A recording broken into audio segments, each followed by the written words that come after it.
नमस्कार। General कार्मी but America से बहुत ठंड है, 9 बजे हैं। तो मैंने सोचा चलो आज एक आर्टिकल्स वीडियो आपका तक पहुँचाएँ कि जहाँ भी देखो जो समस्याओं की हमारी सभी समस्याओं की जड़ हमारी अज्ञानता है कि पढ़ाई की और पीएचडी आदमी अज्ञानी भी हो सकता है। अज्ञान का अर्थ है समझ की कमी। अज्ञान भी दुख का कारण है और अज्ञान को दूर करने में शिक्षा महत्वपूर्ण भूमिका निभाती है। शिक्षा एक बुनियादी ज़रूरत है। मैं मन की शिक्षा को बहुत महत्व देता हूँ।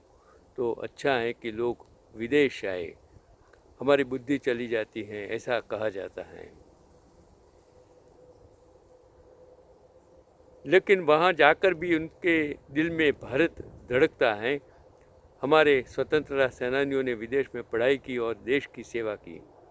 ऐसा कहा जाता है कि गुजरातियों को किताबों से ज़्यादा रुचि किताबों में ही होती है, पढ़ाई में होती है। पढ़ाई में रुचि नहीं, लेकिन व्यापार में अधिक रुचि। हमें शिक्षा पर ध्यान देना होगा। धन शक्ति में अमेरिका अग्रणी क्या है, उसका कारण क्या है? शिक्षा अमेरिका कनाडा में 80% चर्च आज बंद है। 20% चर्च रविवार को केवल 2 घंटे के लिए खुलते हैं। बूढ़े लोग ही जाते हैं, सेवा कार्य कर रहे हैं, भजन नहीं कर रहे। शिक्षा के कारण ही अमेरिका विज्ञान और प्रौद्योगिकी में अग्रणी है। और भारत और अमेरिका कनाडा की शिक्षा में क्या अंतर है? भारत में शिक्षा पर बजट का 6% खर्च करने की नीति तय की है, लेकिन 6% की जगह सिर्फ 0.6% ही खर्च होता है।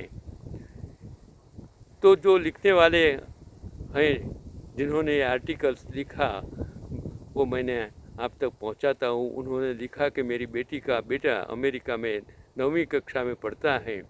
एक बार मैं उसके स्कूल में गया था। सरकार प्रति छात्र $1200 खर्च करती है।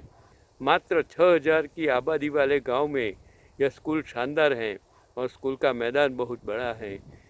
यहाँ देखो, कोई भी टाउन हो, कोई भी छोटा सा सिटी हो, उसमें जो स्कूल हैं वो आप देखकर दंग हो जाएंगे, जो भारत में नहीं हो सकता है। भारत में अभी जो गुजरात में धंधाकीय शिक्षण को बना दिया है, 30 साल में शिक्षण का स्तर इतना निम्न तक गिरा दिया है।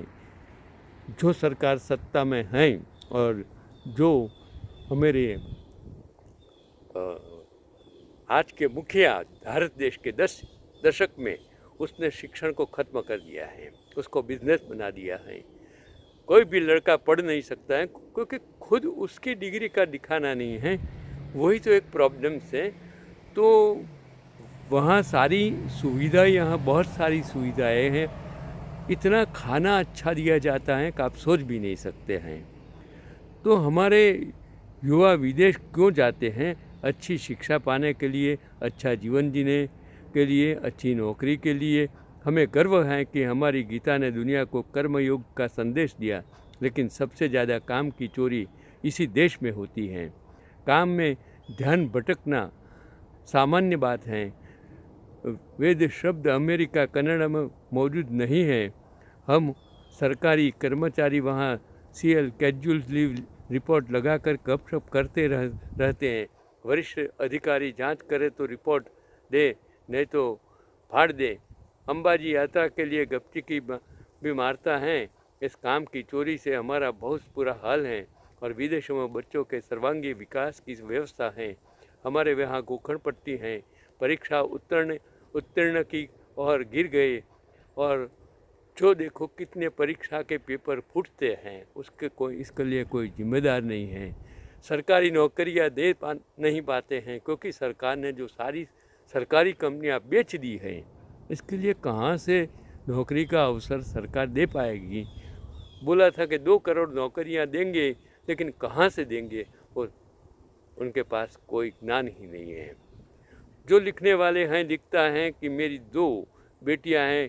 मोटा दोहित्र 12वीं विज्ञान में 95% के साथ पूरे ओंटारियो राज्य में 1 से 10 स्थान पर आया। और मैंने उसको पूछा कि मैं आगे क्या करूँगा, तो उन्होंने मुझसे कहा कि दादाजी मैं कॉमर्स लूँगा। उन्होंने वाणिज्य अपना लिया। 24 साल की उम्र में वह चार्टर्ड अकाउंटेंट बन गए। वह अब अपने 25वें वर्ष में कंपनी में वरिष्ठ प्रबंधक हैं। अब उसकी योजना जल्द ही नौकरी छोड़ने और अपनी खुद की कंपनी शुरू करने की है। विदेशों में कोई भी माता पिता अपने बच्चे पर डॉक्टर या इंजीनियर बनने के लिए दबाव नहीं डालता। आप डॉक्टर या इंजीनियर क्यों बनना चाहते हो? क्योंकि अधिक सामान उपलब्ध हैं। छोटी दोहित्रा 14 साल की हैं, 10वीं कक्षा में हैं, आ गई हैं। मैंने उसको पूछा कि आप भविष्य में क्या बनना चाहती हैं? तो उन्होंने कहा दादाजी मैं एक समुद्री जीव विज्ञानी बनना चाहते हूँ। उसे पता नहीं चलेगा। ये वहाँ के बच्चे की आज़ादी है, इसलिए भी हमारे छात्र अमेरिका जाते हैं। तो मेरा कहने का जो तात्पर्य है कि भारत में क्यों ये प्रॉब्लम्स है। 12वीं अभी आगे और भी कि 12वीं कक्षा तक कोई फीस नहीं, कोई खर्च नहीं, कोई किताबें नहीं, कोई पेंसिल नहीं, कोई वर्दी नहीं। वहाँ से अनाथालय में 5 सितारा सुविधाएं हैं।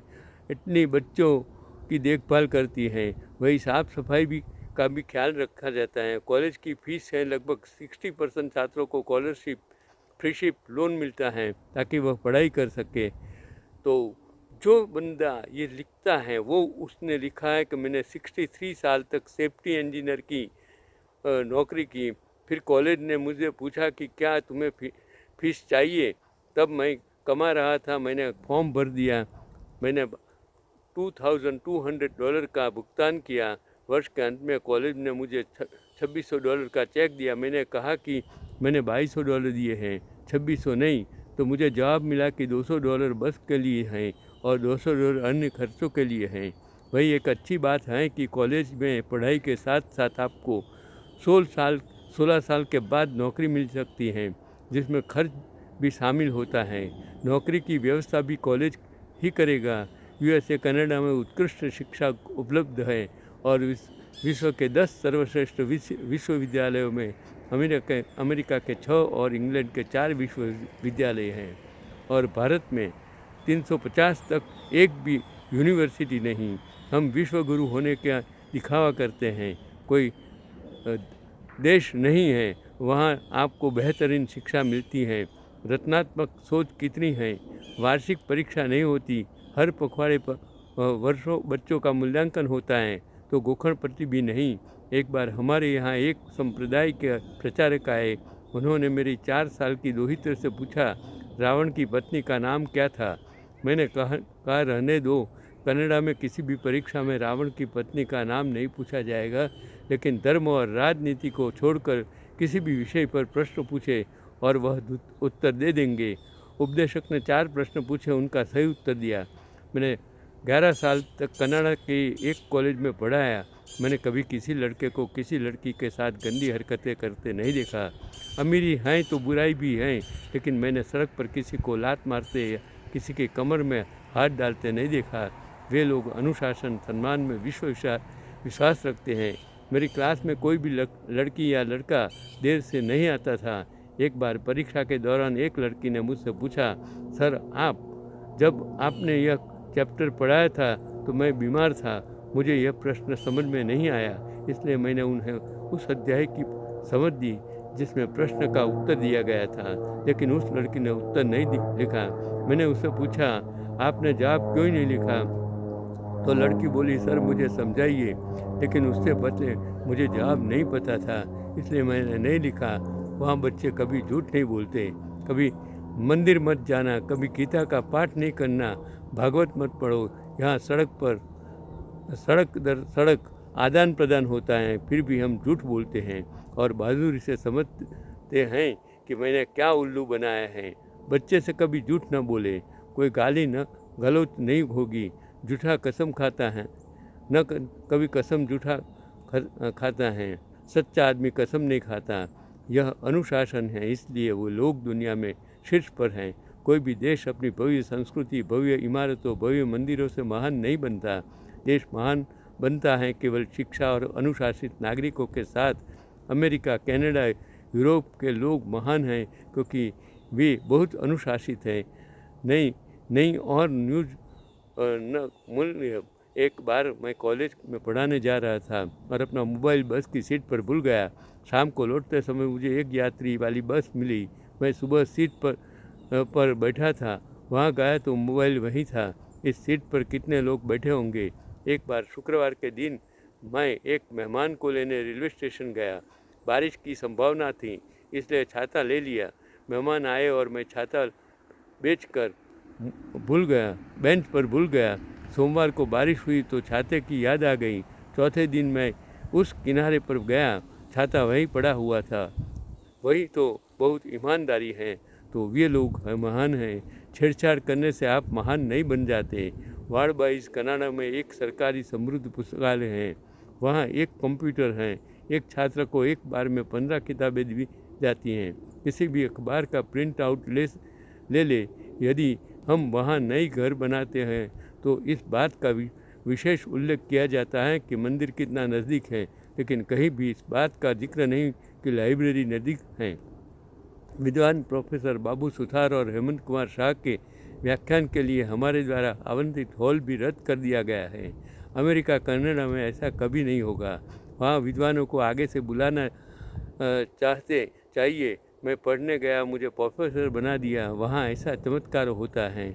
तो ये जो आर्टिकल्स मैंने पढ़ा वो हैं सौजन्य जगदीश बारोट, पर्यावरण वैज्ञानिक, कनाडा, 8 दिसंबर 2024, सूरत। वो उसने जो भाषण दिया था उस भाषण का अंश मैंने आप तक पहुंचाने की कोशिश की। आपको समझना होगा कि शिक्षा सबसे आगे है और मैंने मेरे जीवन में 45 साल तक बच्चों को पढ़ाया और पढ़ाने से जो आज मुझे इज्जत मिलती है, आज मुझे जो लोग रिस्पेक्ट करते हैं, उसका मूलभूत कारण है शिक्षा। और शिक्षा के ऊपर कोई चीज़ नहीं होती है। शिक्षा ही भगवान है, माँ बाप ही भगवान है। वो आपको सोचना पड़ेगा, समझना पड़ेगा।